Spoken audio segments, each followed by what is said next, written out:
Bismillahirrahmanirrahim, ladies and gentlemen. I am Professor Dr. Fakhr-ul-Islam, Director, Pakistan Study Center, University of Peshawar.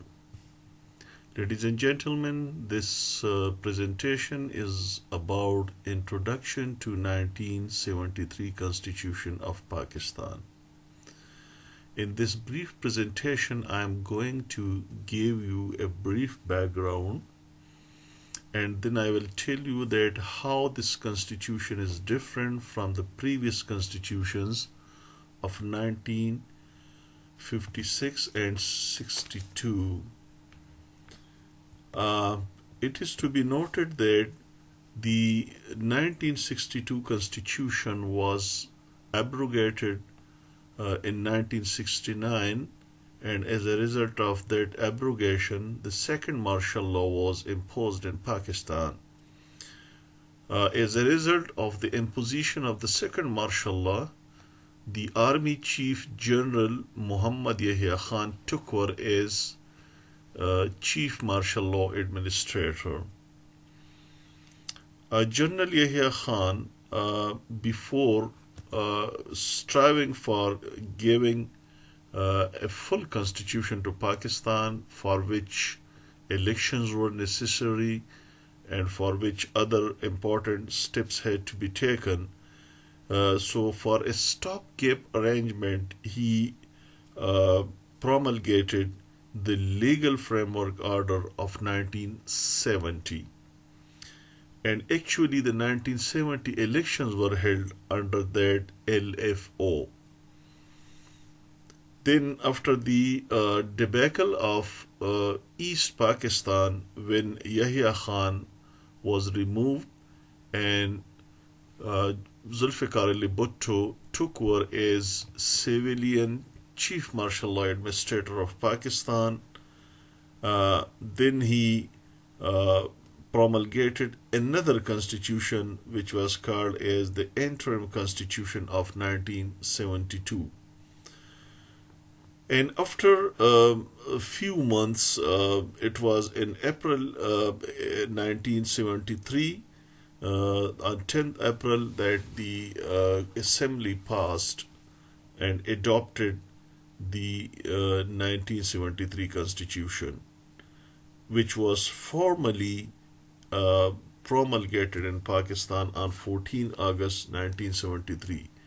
It is to be noted that the day on which a constitution is formally enforced in a country is called as the commencing day of that constitution. So the commencing day of the 1973 constitution is 14 August 1973. Ladies and gentlemen, the 1973 constitution had certain characteristics. For instance, this constitution gave us a federal form of government in which the provinces got certain rights and autonomy. Then this system gave us parliamentary form of government. Parliamentary form of government is the one in which the executive is actually accountable or answerable to the legislature. So a parliamentary system came into force, and then this constitution gave for the first time a very comprehensive chapter on fundamental rights and principles of policy. Similarly, the Islamic provisions in this constitution were more in number than the previous constitutions. This constitution also provided for some provisions which in a way tried to establish cordial relations between the provinces and the central authority, or you may say that between the federation and the federating units. The other thing which I would like to mention here is that to see that how this constitution is different from the previous constitution in many ways. The first thing is that this constitution was drafted by a committee which was represented by all political parties in the assembly, and the assembly was popularly elected by the people of Pakistan. So this was a difference between this constitution and the previous constitutions of Pakistan. The second thing was that this constitution was passed after the separation of East Pakistan. Why the East Pakistan was separated, it's a long story, but actually the thing was that the Bengalis had a complaint from the very beginning that they were not treated like a federating unit of the country. So, when the framers of the 1973 Constitution started framing and drafting the Constitution, they were more conscious about federalism and rights of the provinces. So, this is very important point to be noted. The third thing, as I mentioned before, this constitution was passed by an assembly which had representation of all political parties, although Pakistan People's Party was a ruling party, but then other regional parties, religio-political parties, and all the political forces were there. All the stalwart personalities were members of the National Assembly. So it was a very good opportunity for the assembly to draft and pass a constitution which was acceptable to all segments of the society. The 1973 constitution is the lengthiest as compared to the other two previous constitutions. The other two constitutions, the 1956 constitution had 234 articles. The 1962 constitution had 250 articles, and now look at the 1973 constitution, which is comprised of 280 articles. So this was a lengthiest constitution. It's a separate debate that why the constitution of developing countries are quite lengthy and those of the developed countries are comparatively shorter. The answer to this question is that the developed countries had a very strong legal system. So, all the laws are framed and they are kept outside the fold of the constitution. But in the developing countries like Pakistan, everything is brought into the fold of the constitution. So, that is the reason for the length of the constitution. The other important thing, which was for the first time inserted in the Constitution, was a protective mechanism in the shape of Article 6.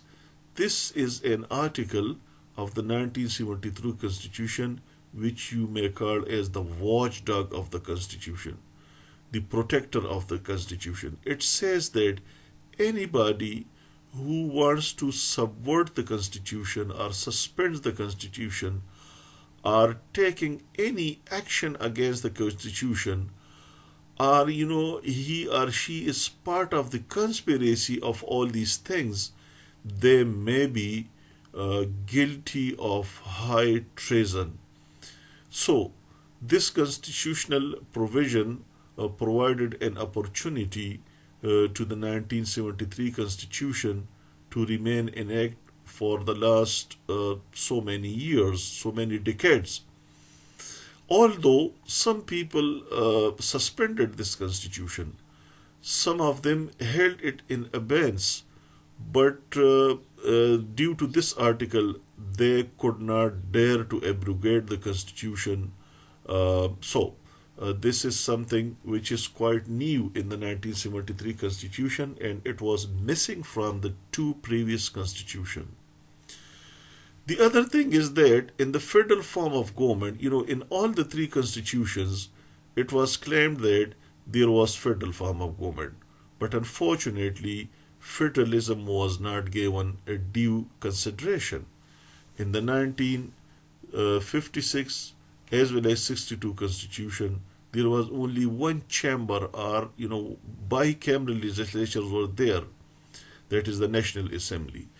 While in the federal form of governments, normally the parliament has two houses or chambers, and which is bicameral legislature. So for the first time in 1973 constitution in Pakistan, bicameral legislature was provided, and the Senate as well as the National Assembly. Senate was the upper house, National Assembly was the lower house. Collectively they were called as parliament, but due to the Eighth Amendment in 1985, the collective name given to the parliament was Majlis-e Shura. The next point is that this constitution has comparatively lengthier list of fundamental rights, and there is another chapter on principles of policy. The other two previous constitutions had shorter list of fundamental rights, and most of the rights were subjected to the state security, or they were not provided to the citizens. But this constitution has a very lengthy list, and in the form of 18th amendment, which was inserted in the constitution in 2010, some more fundamental rights have been uh, included in that list.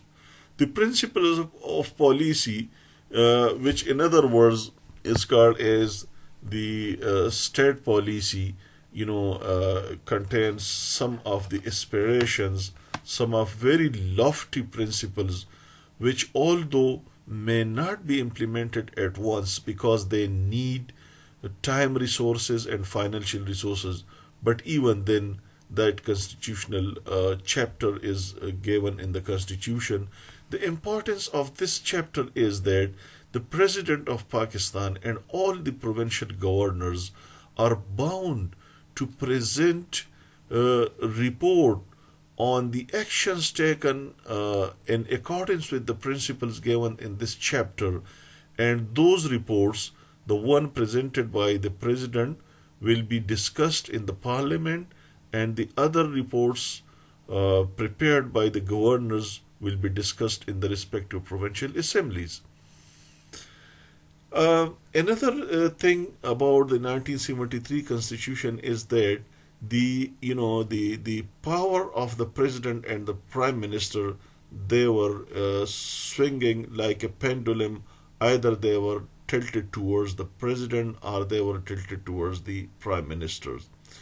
When this constitution was enforced in Pakistan from 1973 to 1977, Prime Minister was the strongest person, and he accumulated in his person all the powers of the executive and other in the government.